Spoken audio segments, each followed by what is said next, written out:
Amada, não procure poemas teus, nesse cascalho de bobagens minhas, enquanto te amei, confesso, não escrevi poemas a ti, ocupado demais estive em ser feliz. Com as aspas do poema A Mulher Consagrada a Iemanjá, de Cidinha da Silva, a gente começa mais um episódio do Janela Lateral, a sua pílula semanal de inspiração. Eu sou o Cláudio Carneiro e hoje solo, sem a presença de Dona Milena Pedrosa, a gente vai abrir a janela para deixar a criatividade mineira entrar. E, na janela de hoje, ela é toda regida pela palavra multiplicar. A gente fala tanta coisa que foi vivida, feita e ainda para se viver, experimentada, estudada. Vai falar também sobre uma afro-latinidade mineira que escreve e canta, reza e ancestralidade. Sobre ser mulher diferente, ser gente e sobre os fios da vida que nos conduzem pelo indizível. Só vivendo mesmo. Prepare-se que a voz que vem aí, embalando e aveludando nossas conversas, não é mole. A Nath Rodrigues dá um jeito de colocar o termo multi nas coisas que faz. Primeiro, prefixando a palavra artista. Esse prefixo alavanca seus talentos como compositora, cantora, violinista, nas artes cênicas, na capoeira e nas descobertas com a música terapia. Falta alguma coisa, Nath? Deve ter faltado. Eu tô achando tão lindo, tá super poético. Que bom, você merece. Bom, o som dela também amplia, bebe de várias fontes e leva a gente para um outro lugar. Agora sim, muito bem-vinda, Nath. Obrigada Delícia pelo estar aqui convite. com você. Que isso, que apresentação memorável essa. Nada menos do que isso, para honrar essa voz. É uma maravilha estar com você e poder te escutar hoje. Obrigada pelo convite. Imagina. Nath, a gente sempre começa aqui no programa pelo começo, né? É um programa sobre investigação da criatividade mineira e eu queria entender um pouco mais, né, sobre a sua relação com a arte. Você já respondeu isso em vários programas que você foi, né? Lá de Sabará, você tem uma relação muito forte com a Satia Alcione, começou ali sendo influenciada pelas bandas, né, da cidade ali, primeiro com clarinete, com 6 anos, depois aos 11 com violino. E pai e mãe que incentiva, e eu queria entender um pouco assim nas suas obras, né? Você tem o Fractal, você tem o Fio e agora a Luna, que a gente vai falar um pouco sobre esse lançamento. Isso. O que das suas origens está permeando por todos esses álbuns, as suas obras? Nossa, essa pergunta, ela vai cada vez ficando mais complexa e profunda, né? À medida que eu vou cronologicamente me distanciando das minhas raízes, porque é isso, né? O tempo passa e como eu não vivo mais em Sabará, a minha família toda tá lá, meus amigos de infância, mas como eu tenho experimentado tanto Belo Horizonte quanto outras cidades de Minas e do mundo, eu, de alguma maneira, assim, cronológica, me afasto um pouco dessa raiz, mas ao mesmo tempo sempre me encontro com ela de novo, né? Porque eu vivo essa experiência, assim, dessa memória inicial, assim, do que me faz, qual é o meu combustível musical que está completamente conectado com esse período da minha vida, né? Que eu vivi lá, meu período de formação, assim. Então, eu sinto que me conectar com essa veia do porquê que eu faço música, talvez seja essa grande chave, assim, que conecta essa raiz, que em alguns momentos ela está distante, em outros momentos ela está mais próxima.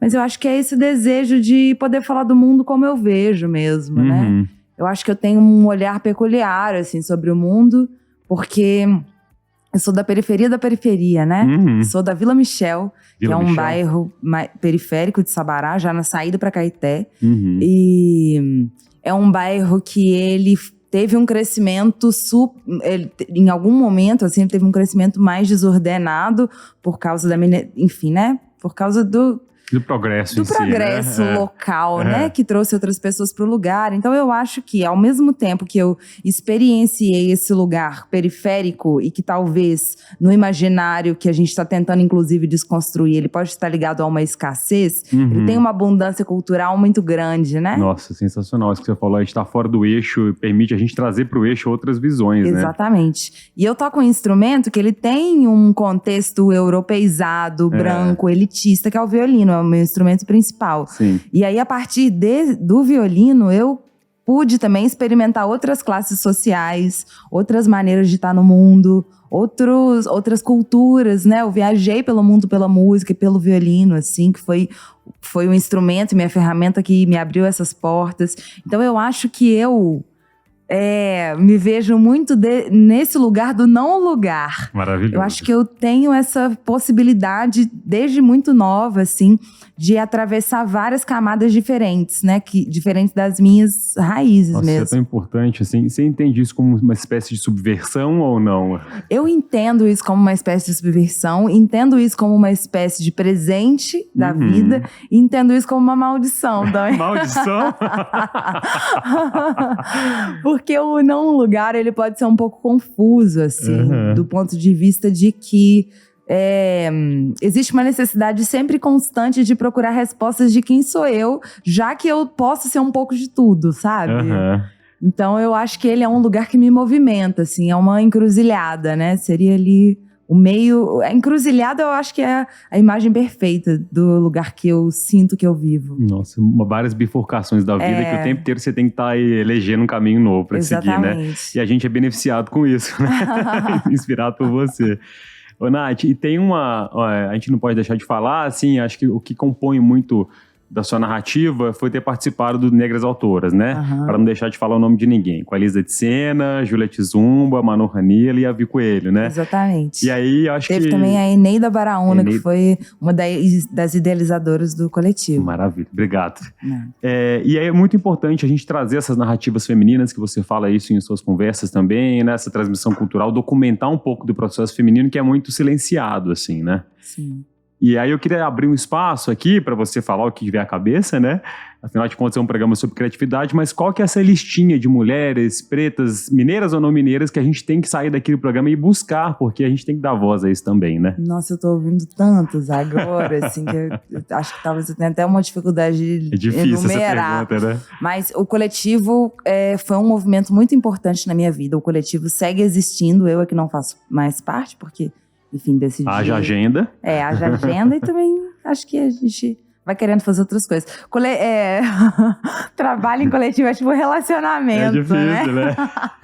A gente tem que decidir em algum momento onde permanecer, né? Se quer permanecer, enfim.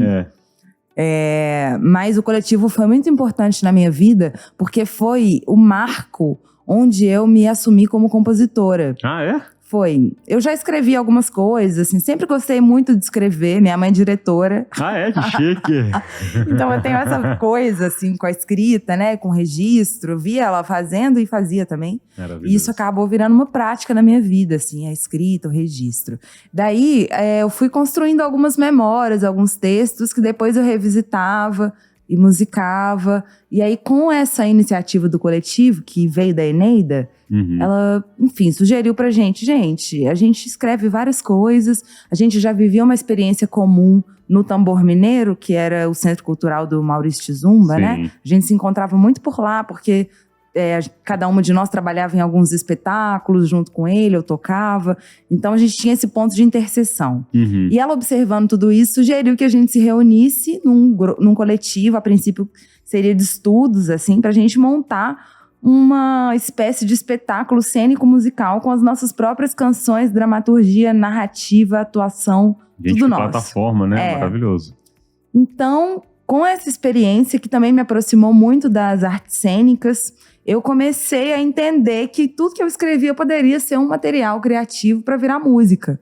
Então, foi aí que eu acho que eu me despertei para esse lugar e também comecei a entender a importância das mulheres na cadeia criativa, né? Não só como cantoras, intérpretes, que é um lugar comum, e ele também é um lugar comum porque dentro desse contexto do mundo patriarcal, machista, enfim, né? Essa estrutura masculina que predomina, essa figura da mulher como cantora, como carregando a beleza da banda, né? Acabou ficando, não desmerecendo as intérpretes de maneira alguma, mas acabou virando um lugar meio comum e possível, o único lugar possível para as mulheres. E recentemente, talvez eu diria de 10 ou 15 anos para cá, com essas revoluções feministas todas que a gente viveu a partir dos anos 2010, né, 2013 ali, em vários setores sociais, assim, isso aconteceu e na música não foi diferente.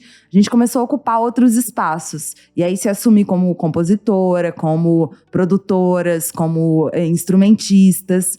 Então eu comecei também a me interessar por esses lugares e pesquisar algumas outras mulheres que também estavam fazendo isso, assim, aqui em Belo Horizonte, nos arredores e pelo mundo afora. Eu tenho grandes referências. Nossa, Difícil, o Ed né? Luna, Xênia França, Titani, Fabiana Cosa, Vamos anotando aqui. Esperanza Spalding. Esperanza Spalding é maravilhosa. Maravilhosa. Ela canta Ponta de Areia, que é uma coisa Isso, assim, né? Enfim, eu acho que tem mulheres muito diferentes, Legal. de vários períodos diferentes, mas eu tenho particularmente me conectado com pessoas que ou estão produzindo agora, no mesmo tempo que eu, porque aí eu também consigo ter uma visão do que eu tô dizendo, o que essas pessoas estão dizendo e o que tem em comum entre o que a gente tá falando. E eu gosto de observar, assim, ver ao vivo, então acho que as minhas contemporâneas têm sido minhas grandes inspirações. Maravilha. É muito bonito quando você fala sobre se assumir outras coisas, assim, né? Acho que dá um lugar de ponderamento mesmo, né? E uma coisa que tá ali dentro que precisa sair, né? E aí eu fico pensando muito sobre as suas influências ainda, né? Afro-latinidades e tal. Tem muito do jazz também, né, Nath? Sim, eu tô me conectando com o jazz, na verdade. É recente esse movimento. É um movimento que eu sempre admirei à distância e respeitei. E eu acho que de uma maneira técnica também, eu talvez não tenha me aproximado muito dele em alguns anos passados, porque eu sentia que eu precisava aumentar o meu repertório, assim, tanto de ouvir mais, de conhecer mais da história. Assim, tô fazendo isso, inclusive. E tenho me conectado com várias pessoas que tocam, vivem desse gênero musical. E isso tem fritado a minha cabeça, assim, de um jeito. Bom, né? Que eu acho que eu só vou conseguir deglutir Verbalizar, isso, assim, à medida que eu for criando, fazendo música, tocando mesmo. Mas é mágico, nossa, é uma expressão muito poderosa, né? Primeiro porque é uma expressão de resistência preta também, então tem esse atravessamento com a minha própria história, assim. E tem um lugar também do estudo, da pesquisa, que me interessa muito, de sonoridade, de poder pensar a música como uma paisagem sonora, assim, como algo que você pode ver, muito palpável, né? Mas é isso, é um universo muito profundo, gigante, e já tem várias outras linguagens que se ramificaram a partir dele, então não tem fim, né? Tava falando exatamente sobre isso com um amigo ontem, que a gente saiu do ensaio, e eu perguntei pra ele, amigo, como que a Kawan Honey, como que eu quero estudar improviso no jazz, como que eu faço? Aí ele tava lá me dizendo as referências dele, eu botei a mão na cabeça e falei, nossa, não tem fim, né? Dá uma aflição, uma agonia na gente, dá né? uma angústia, uma ansiedade, tudo junto. Vontade de colar um chip aqui, absorver esse conhecimento, né? E você falou uma coisa que é muito rizomática, assim, né? Sua música também é meio rizomática, assim, tem vários... Como é que eu caracterizo sua música, seu som? Porque ele é sampleado, tem eletrônico, tem uns que aproximam mais do samba, talvez, umas músicas, não sei. Eu fiquei escutando seus discos, fico apaixonado, e eu falei assim, como é que eu chamo isso aqui do quê? Não tem nome. Graças a Deus que não tem nome. Eu acho que não tem nome, primeiro por isso, assim, acho que voltando lá, me conectando com esse lugar da raiz, consumi muitas coisas diferentes, né? Eu ouvia rádio, música de massa, né, na minha casa. E, ao mesmo tempo, eu tocava erudito.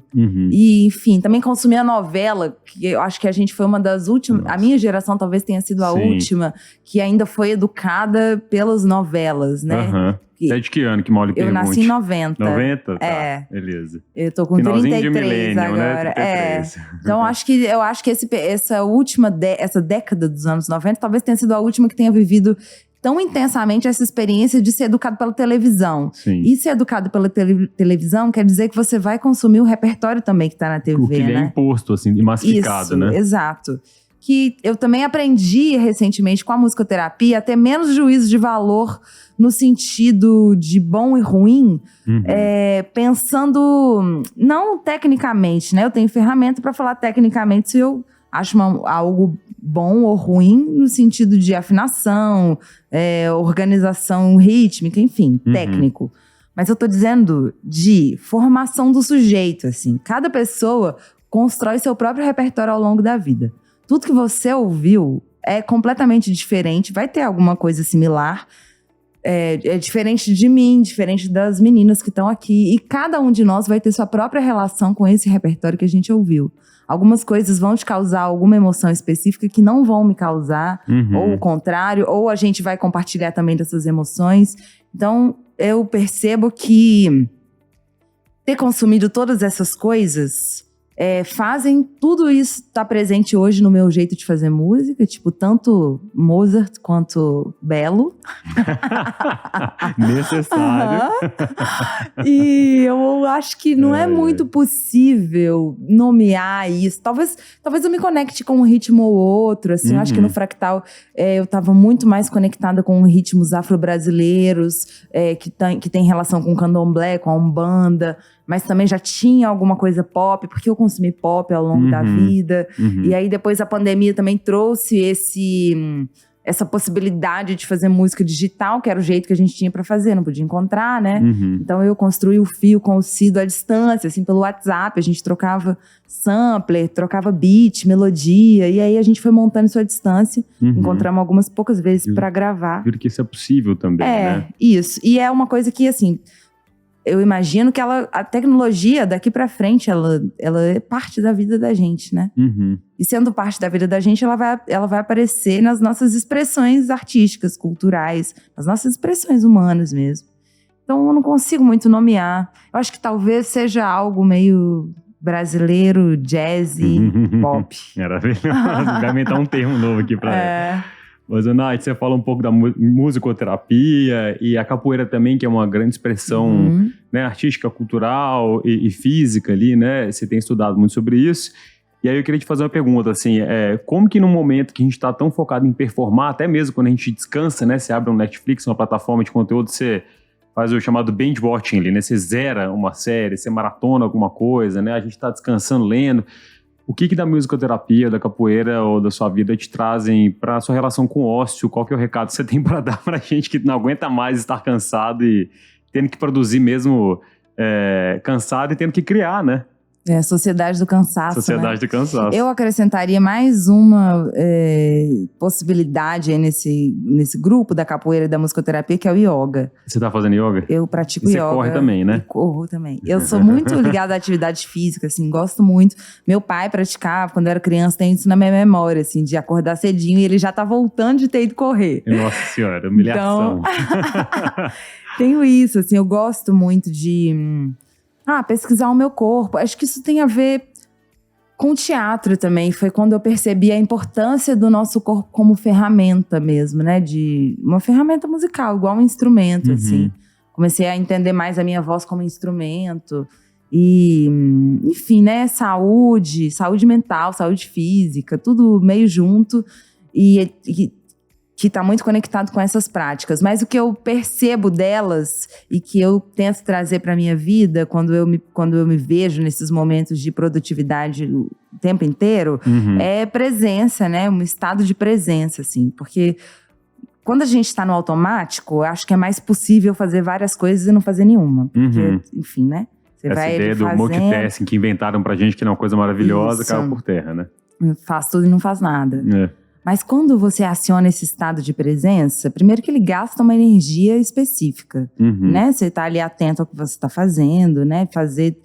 Prestando atenção em tudo, assim, trazer essa consciência mesmo do corpo, em coisas muito básicas, tipo caminhar, assim, tô caminhando aqui, tô correndo. É um estado de meditação mesmo. Tô lendo um livro de um mestre do yoga que chama Iyengar, um indiano, e ele faz essa diferenciação entre concentração. Tem um outro estágio também, mas são 3.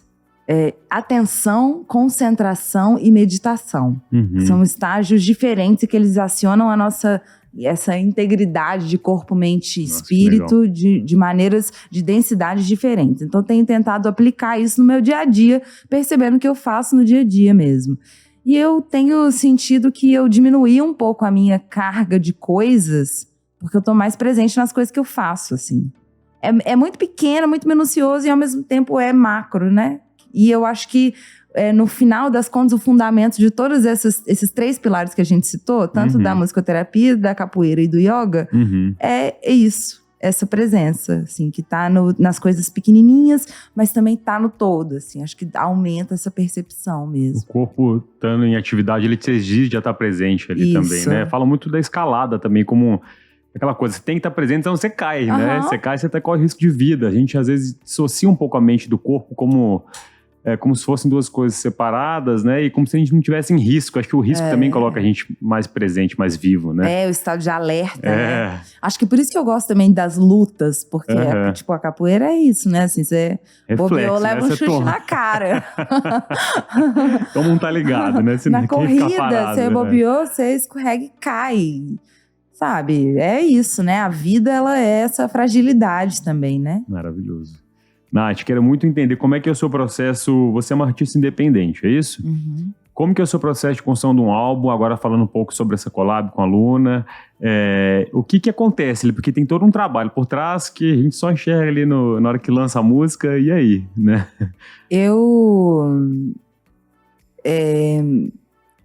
Enfim, né? Eu sempre tive muitas pessoas ao meu redor me ajudando a fazer coisas. Me ajudando a botar as minhas ideias na rua.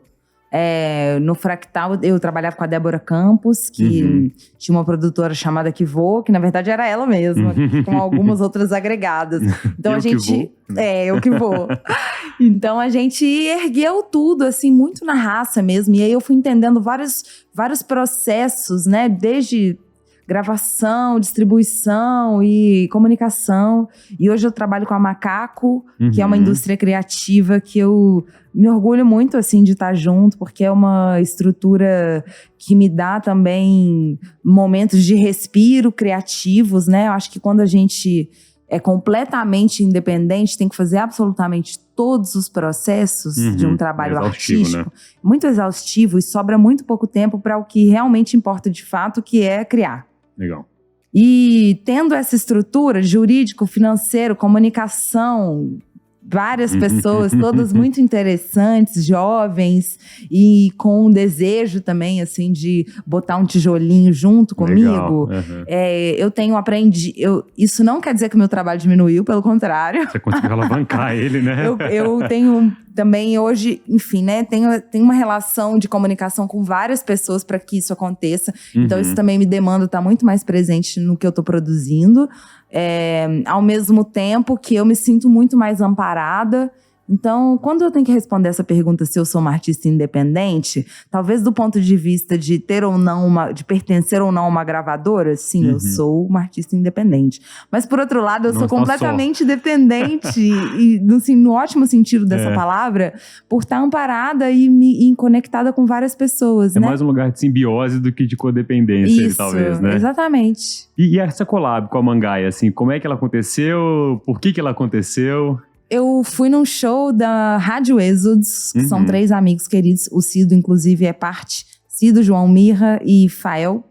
E eles convidaram a Mangaia. E eu já acompanhava algumas coisas dela, mas pelo Instagram, assim, tinha uma curiosidade de ver ela ao vivo. Eu vi ela ao vivo e adorei a presença que ela tem no palco. Tipo, ela é muito segura cantando, e ela tem um timbre interessante, tem um veneninho, assim, na voz, que eu gosto. Veneninho? Uma coisa meio libidinosa, assim, sabe? Eu gosto desse lugar. Pra manter a gente vivo ali, né? Falando de vida, de presença, né? Isso, e ela tem um flow, assim, eu gosto da musicalidade dela. Legal. Daí eu tava ouvindo muito Kali Uchis, que é uma compositora colombiana, assim, pop, que tá super bombada também, tem uma carreira linda. E eu tava muito conectada com o disco dela e com um desejo de produzir algo que se conectasse com uma latinidade de uma maneira mais ampla. Já fui para alguns outros países latinos e, enfim, volto cada vez mais profunda, assim, com esse sentimento de latinidade, de pertencer a um continente. Porque eu acho que os nossos países vizinhos têm muito mais essa relação do que a gente, né? Por vários fatores. A história que é muito parecida também, linguística, né? A gente tem várias barreiras, né? O tamanho do nosso país, enfim. E aí comecei a querer criar algo que me remetesse a um pouco esse lugar, assim, de construir uma paisagem latina para quem ouvisse. Maravilhoso. A partir dessas referências que eu tava tendo da Kali. E daí me veio o desejo, assim, de mandar pra Mangaia pra ela escrever uma parte comigo, e rolou. Ela também se conectou com muitas coisas que eu queria dizer, com o cenário que eu queria pintar. E aí nasceu Luna. Maravilhosamente Latinas, Luna. brasileiras, mineiras. Ouça, Luna. Nossa, porque é um desbunde mesmo. Eu fiquei no repeat também. É maravilhoso. Delícia. Obrigado por isso, né? Nath, conta pra gente o que você tem aí na manga. A gente sempre pede pros nossos convidados trazer uma frase, uma inspiração de sabedoria popular, que pode ser sua também. Tô ansioso pra saber o que você trouxe. Eu queria pegar esse gancho do Janela Lateral, que Legal. é o nome do podcast de vocês, e que essa referência não poderia ser mais mineira. Não. E também queria trazer a minha própria referência mineira dentro desse contexto, que é Sou do Mundo, sou Minas Gerais, Acabou. né? Eu acho que a gente não é bairrista, não é à toa, assim. Minas Gerais é um país. Mas é. É incrível a diversidade cultural que a gente tem aqui. Eu acho que cada vez mais também a gente tem conseguido ultrapassar as fronteiras do nosso estado. Uhum. Eu sou uma artista que brada muito por esse lugar, de ter uma vida sustentável aqui. Eu amo viver em Belo Horizonte, eu adoro essa cidade e quero conseguir ter uma projeção nacional e também uma relação cultural com outros países, tendo raízes aqui. Então, esse lugar micro e macro, mais uma vez, assim, desse contraste, acho que Sou do Mundo, sou Minas Gerais, é uma frase que me representa muito. Sensacional. Nath, muitíssimo obrigado por essa surra de repertório, referência, inspiração, 5 vidas em uma. A gente sai daqui inspirado e humilhado ao mesmo tempo. Mas é uma delícia conversar com você. Que pena que sobra assunto para pouco tempo, né? Foi, assim, inspirador. Eu tô preenchido aqui mesmo. Obrigado. Que alegria, obrigada, adorei. Volte sempre que quiser. É sempre uma sessão de terapia. Sempre. Volta e traz os amigos, né? Faz a frase. Muito obrigado, viu? Obrigada a você. Um beijo. Um beijo.